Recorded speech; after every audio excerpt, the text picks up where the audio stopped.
back in the reading studio this weekend. It's Tuesday.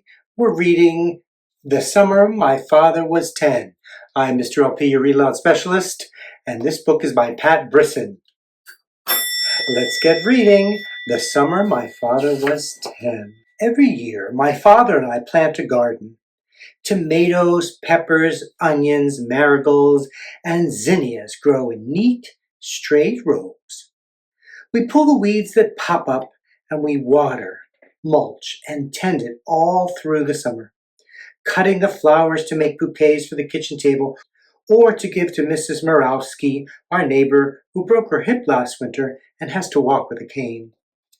And every spring my father tells me about Mr. Bellavista and the summer my father was 10.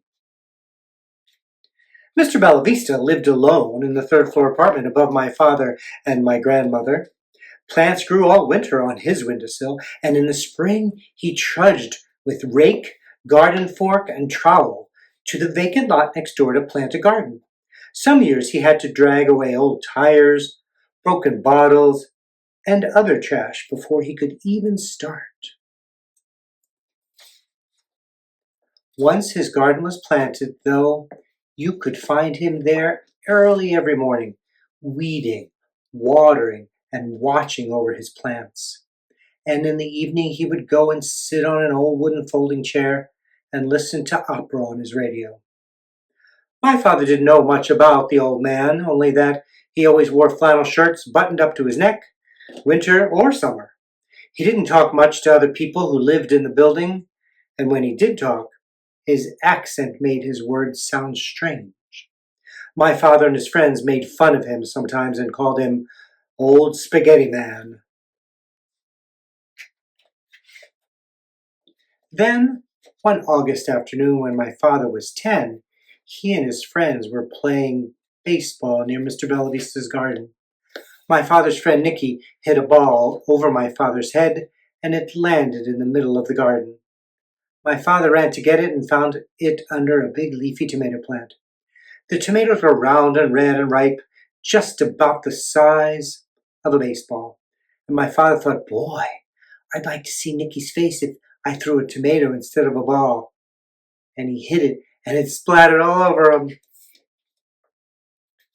And so that's what my father did. And Nicky did hit it and got splattered just like my father thought he would. My father laughed and laughed, and Nicky chased him back into the garden, grabbed a tomato off the vine, and threw it at my father. Then my father threw one at Nicky, and then Joe threw one at Kevin. Before long, they were all throwing tomatoes and peppers at each other or batting them against the side of the building. The hollow peppers thumping against the bricks, and the showering thin white seeds and pulp on the wall and the ground, the tomatoes hitting with a splat and bursting into messy globs. They even pulled up onions and uprooted the flowers, swinging them around and around over their heads before letting them fly. They were shouting and laughing so much that they never heard Mr. Bellavista coming. But when Nicky stopped laughing and suddenly stood still, his eyes wide and staring, my father turned and saw his neighbor. He was shaking his head and saying something in Italian. He looked at the walls, splattered with tomatoes and peppers, and at my father and his friends, and he just said one word, why? My father looked at the garden, trampled and ruined, and it was only then that he realized what they had done. He looked back at Mr. Bellavista, but the old man had gone to his plants and was tenderly picking up the broken pieces and setting them in a pile at his feet. My father's friends all went away, leaving my father and Mr. Bellavista alone in the lot. My father wanted to go over and tell his neighbor he was sorry, but his feet were like heavy stones, holding him there. He watched for a few more minutes and then dragged himself home. The next morning, the mess had been cleared away, the ground raked smooth. There was no way to know that a garden had even been there. But my father knew. My father's friends seemed to forget all about what they had done. But my father couldn't forget. Every time he saw Mr. Bellavista, he remembered and wanted to tell him he was sorry. But he just couldn't make the words come out. Fall and winter came. My father went to school, played with his friends, and almost forgot about what had happened. But when April came again, he remembered. He watched for signs of his neighbor getting his garden ready, but nothing happened. May came. The sun was warmer, the days brighter, but still Mr. Bellavista made no move to plant. Finally, one day when my father was going up the stairs on his way home from school, he met his neighbor coming down. "Mr. Bellavista," my father began, "are you going to plant a garden this year?" Mr. Bellavista's eyes looked straight into my father's. "So you can destroy again?" he asked. "No," my father stammered. I wouldn't do that. I mean, I'm sorry about last year, and I thought maybe I could help." Mr. Bellavista didn't say anything at first. He studied my father for a few minutes, then rubbed his jaw with the back of his hand. "Tomorrow," he said at last, "tomorrow we'll make a garden." The next day was Saturday. My father and the old man worked all day together.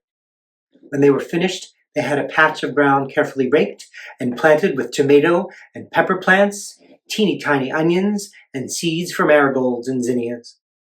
Now, when my father looked at the garden, he didn't get a hard knot in his stomach. Summer came, and every morning my father and Mr. Bellavista checked their plants.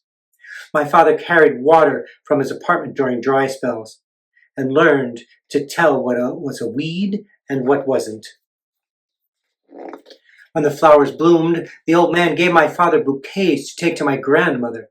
And when the tomatoes were red and ripe, and a little bit bigger than baseballs, and the peppers and onions were ready, my father helped Mr. Bellavista make spaghetti sauce.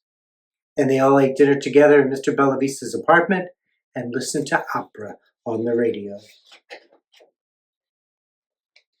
Every year after that, my father helped his neighbor in the garden until the spring, when my father was 16 and Mr. Bellavista got sick and went to live in a nursing home. Then my father planted the garden himself, and when the flowers bloomed, my father carried bouquets on the bus to his old friend. And when the tomatoes, peppers, and onions were ready, he made spaghetti sauce and put some in the freezer and told Mr. Bellavista that they would have a spaghetti dinner when he came home. But Mr. Bellavista never did come home. And now, every year, my father and I plant a garden.